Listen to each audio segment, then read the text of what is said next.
Namongi w'omuntu eye ku kyalo Buyijja ekisangibwa mu disitulikiti y'Empigi mu ssaza lya Ssaabasajja Kabaka ery'e Mawokota.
Bano babadde beetabye ku mukolo gwa Ssalongo Miiro Robert ne mukyala we Nalongo Florence Miiro. Bano baafuna obufumbo obutukuvu mu mwaka gwa 1982 ng'okutuusa kati emyaka 4 bagikubye oluku mu mutwe nga bali bombi.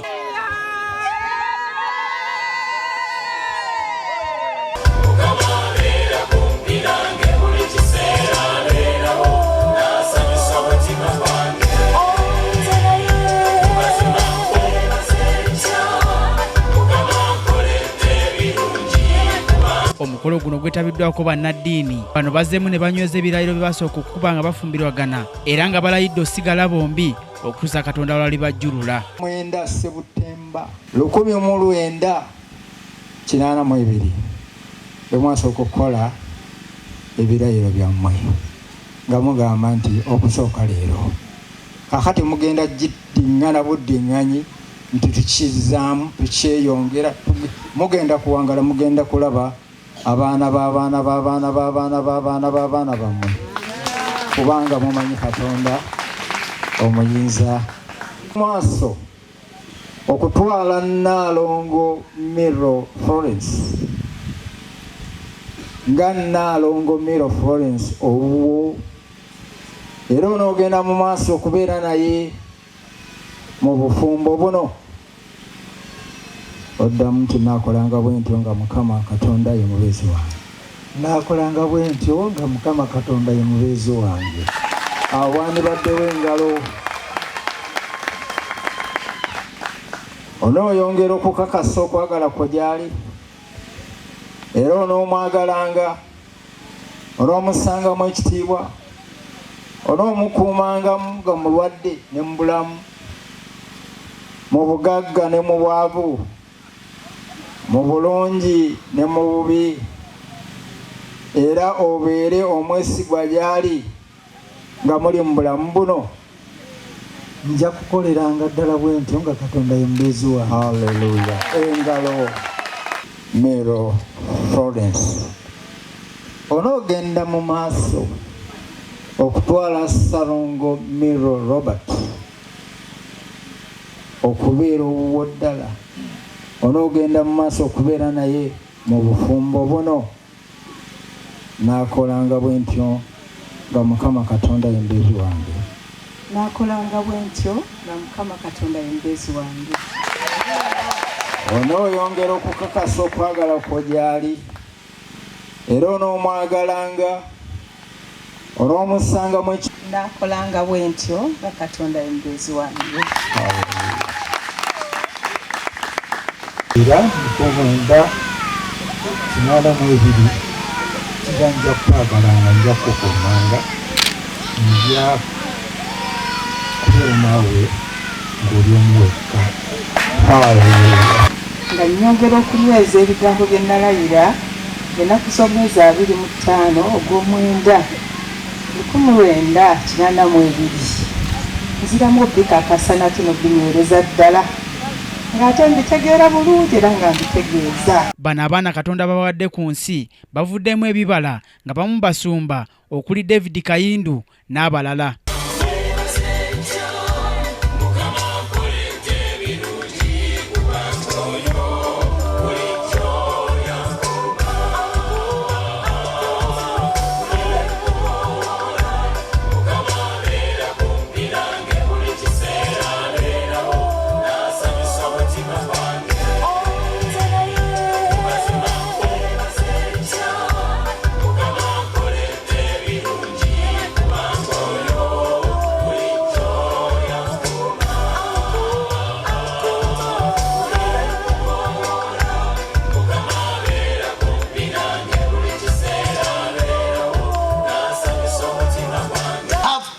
Price of humility. Basasudde omuwendo gw'obwetowaze. Omulembe guno abantu bagala kuyitaayitawo ndooza lwakuba bintu byamangu. Omuntu bwe yeerakako ku Facebook ne Twitter n'afuna followings alowooza naye agwanira ekitiibwa. Eriyo abantu bentunulira ne ngane kyova laba nayingira ebintu ebyo simanyi Facebook simanyi Twitter nagenda okulaba kale si kunyooma naye nga naye nina bensinzaako amagezi bw'oba bazaabazanga emitwe gyabwe ogane wayi kamale gabeerayo olabona atalina byatugamba naye gyali ate ng'aliko following sebo kyukira kuliranya muge ekinsanyusa gwe ogoberera buli kiramu n'ekifu. Era ng'akulembeddemu okusaba okukulembedde omukolo guno ye Reverend Godfrey Kyome ng'onategeezezza nti abazadde bano bajjayo ekifaananyi ekirungi era n'asaba bannansi bonna beekube mu ttooki nga batunuulira ebyo bye bakola. Nyenderewa ntandikirewo okwenda seeru waabwe n'ogamba maama waliwo erinnya ery'okukuuma we have a legacy, we have a name to protect. Olaba temulowooza nti mwenna abazze ffe tubeereyo nga tusiiba nga tusabira bwereere. Tuba tubasabira nga bwe mwagala bazadde baffe naffe mutwagala ate mujja twagala lwampaka kuba tusiiba n'okusaba. Temujja kwagala batuzaala bokka nga ffe tuli wano nga lwaki mutuleka nga temutwagala. Mujja kutwagala. Ngambira kuliraanye oyo mwawulo ojja kumwagala ate lwampaka. Kakati n'olw'ensonga eyo twagala ensigo ezo ez'okukkiriza. Bw'eba ensigo bw'etyo tetandikanga mu bulamu bwo osobola ogitandika. N'ogitandikira obulamu bwo n'abaana b'abaana baabali Katonda the last 40 years.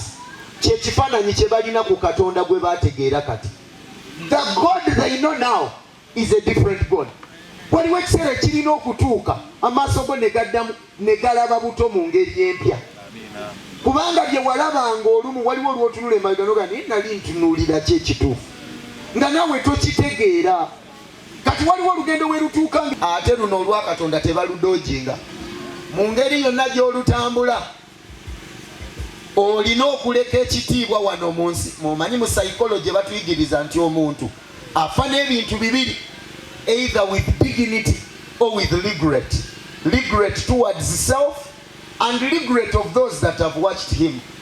Abantu ne babeerawo nga bagamba naye Mukama mu bintu bye wasalawo tutonde nabyo n'omutondera mu generation yaffe naye abeere wano Mukama kati tujjudde okwejjusa.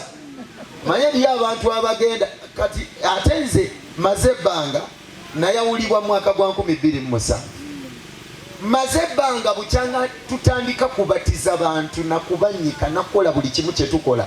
Siwulirangayo nga bagaye bane mutume omuntu ono erinnya oli n'agamba ye Kayini. Kubanga Kayini ye yatta Aberi ye mutemu eyasooka mu Bayibuli. Naye n'abatalokokanga kababe balogo siwulirangayo atuuma Kayini. N'abatasaba n'abasiba masabo nga basamira teri muntu gwe bayita Kayini. Ne Piraato ndwawo muwulira tikale mutume omuntu ono erinnya ye Piraato. Lwawo muwulira lwaki amannya bageewala ntambula ya lugendo. Bannange njagala Katonda atuwangaazeeko wano waliwo amannya nga tugawulira kati naye ng'ekiseera bwe kirituuka bannyinigo ne bavaawo bajja kuyitanga erinnya lye bakugambe gwe seekyawe gundi gwe nno saagala kuntawaanya togeza noddamu nompita erinnya eryo kubanga waliwo amannya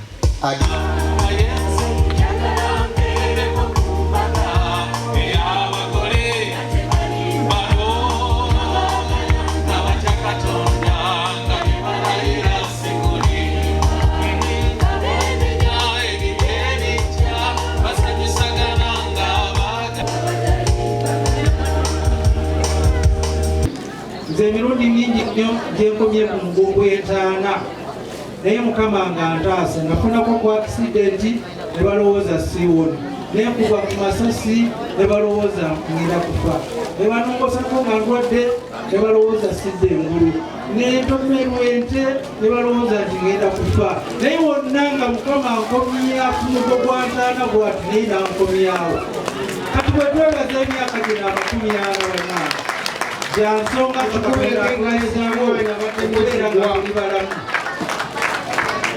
omukulu Bunaana yatayogeraku wano obufumbo bwaffe okutandika okwagana kwatandikira mu Kayimbira oyo Bunaana oyo omuwala ono bwajjanga azze okuyingira balinga twagala nnyo okuwandiika abawala abalungi abalabika obulungi abato ebibiina bwe byagendanga okuzannya ng'abantu abamu mufota okujja okulaba emizannyo baagala kulaba abawala bakolaki banyirira kati akawala kano bwe kajja naye munze mwalimu ekyagamba mwenti oyo ye mukyala gw'obadde onoonya kuba nali mu kiseera ekinoonya okwagala okuwasa kakati ate raba bwe tutuuka nga batumwa interview teyatuyita kutandika gamba nti ono Anglikani ono Mpentekosto ono ali bino Katonda atuyitidde ekintu eki Ompentekosto tagenda mu ggulu nga teyenenyeza bibi Omwanglikani tagenda mu ggulu nga teyenenyeza bibi Katonda kyatwagaza ffenna abooluganda kukola ki kulokoka ye password o ye passport etutuusa mu bwakabaka bwawa omuggulu. Abajaguzi abana babiri Nalongo ne Ssalongo bategeezezza abantu bano abakuŋŋaanidde ku mukolo guno ebibayambye okubatuusa wano. Naye kaakati atugamba tugende ku stage ono azanye nga mukyala wange gye baamuwa ng'azze okuyingira okutandika ebyokuzanya yamugamba azanye nange nganze mwami we yeye mukyala wange Katonda n'abinyweza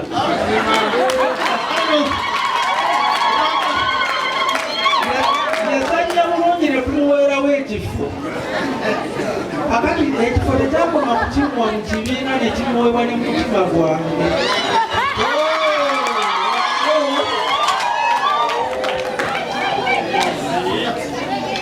okutuza obujja kakati olwaliro muganda wange taata wange maama wange azze wange weekube mu mutima gwogambe nze ndi luddawa ekyo nze kijja kummala kyekirabo kyemujja okumpa nga mbalaba mwenna ekkubo lyaffe tugenda wa muggulu.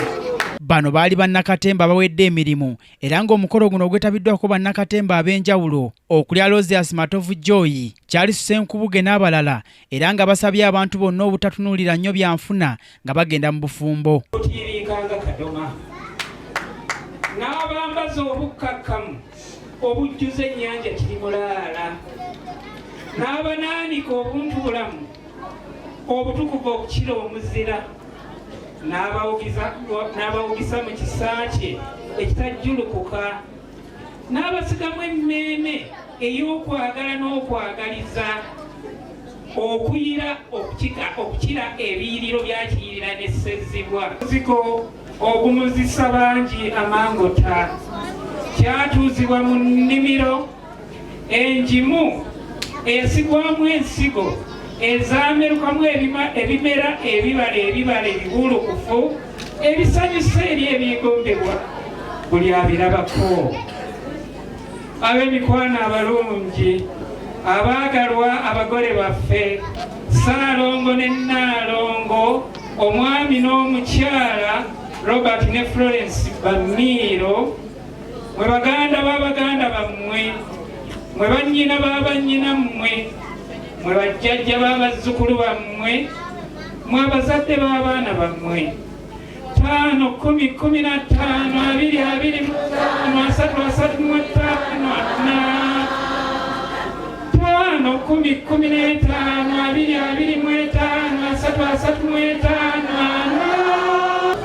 fenno ab'olulyo lwammwe olwa Kampala Drama Actors bakayimbira olusibuka mu Kampala Golden Performers olweyibulira mu bakayimbira Drama Actors tuzze okubajagulizaako n'okubaatulira nti Ebeneza zokula muzeeyi nate nange munange esebo mugamba mutya mwetuli sebo mwebale kale sebo webale emirimu kale esebo igenda kitya bwe gityo nga sikyakulaba emakindye makindye bakyatubanjera baliyo abantu ensangi zino obufumbo nga tebukyabeerera kutuuka ku kiseera kino olowooza obuzibu buvaawa obufumbo bwe butabeeramu Katonda ekyo kifuuka kizibu ate ekirala abantu bapakuse nnyo abantu batunulidde nnyo ebyokufuna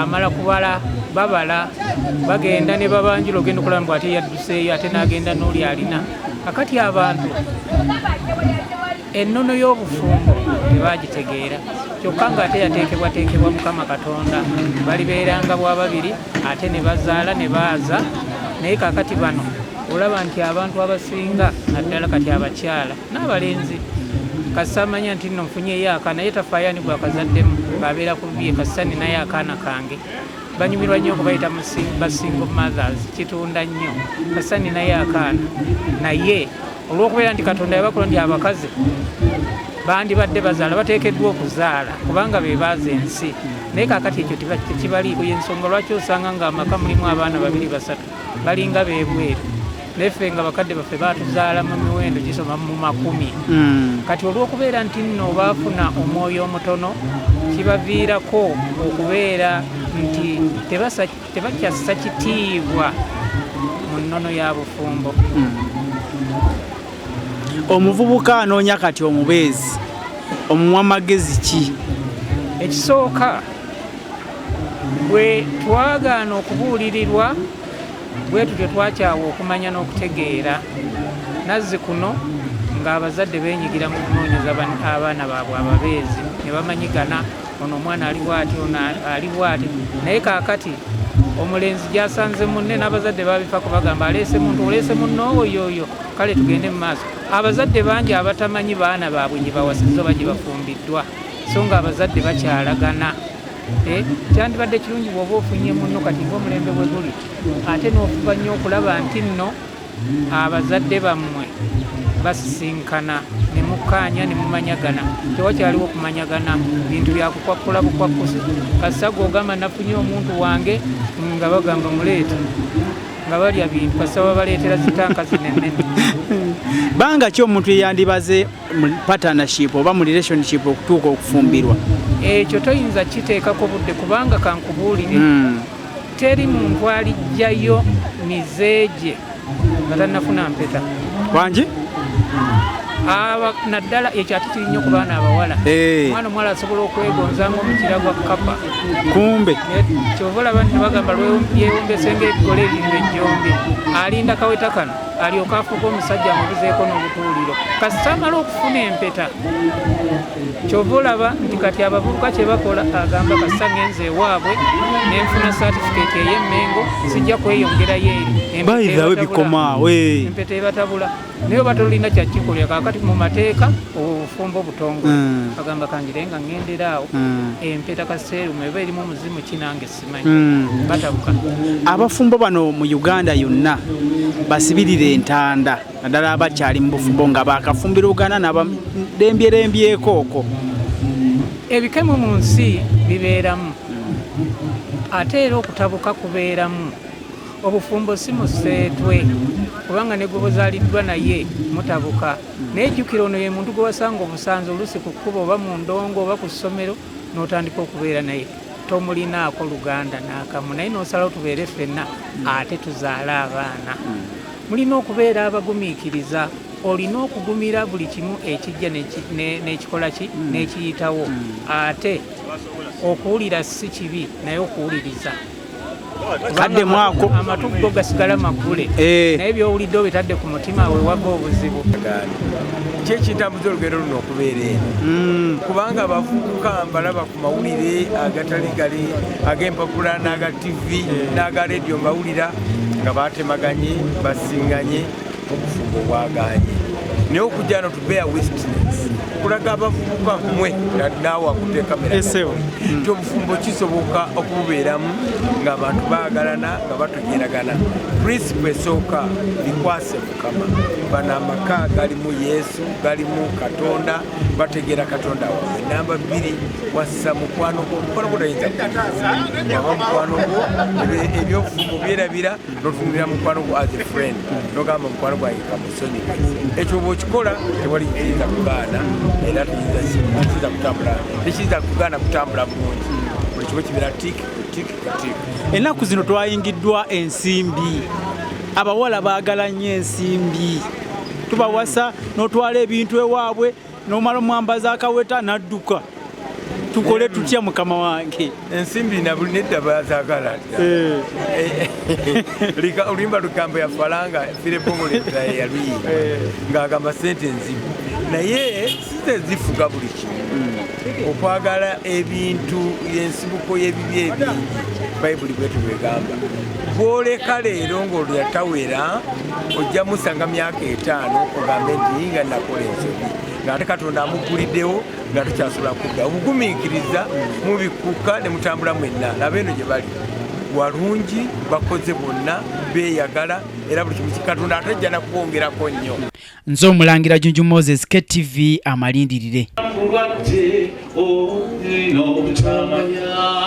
mbadde muwanguzi yanyambya sala kwebaza yankolete nga bikulu bya kitiibwa yankolete nga binene bya muwendo asana kwebaza sanidde katonda w'eggulu size mwebaza anyambya sala kwebaza kale nno mubanabire bonna bankuliriza nawe yeero abaana batammanyi bonna nzize kwebaza olw'ebyo katonda byakoze nzize kumwebaza waliwo nno bingi byakoze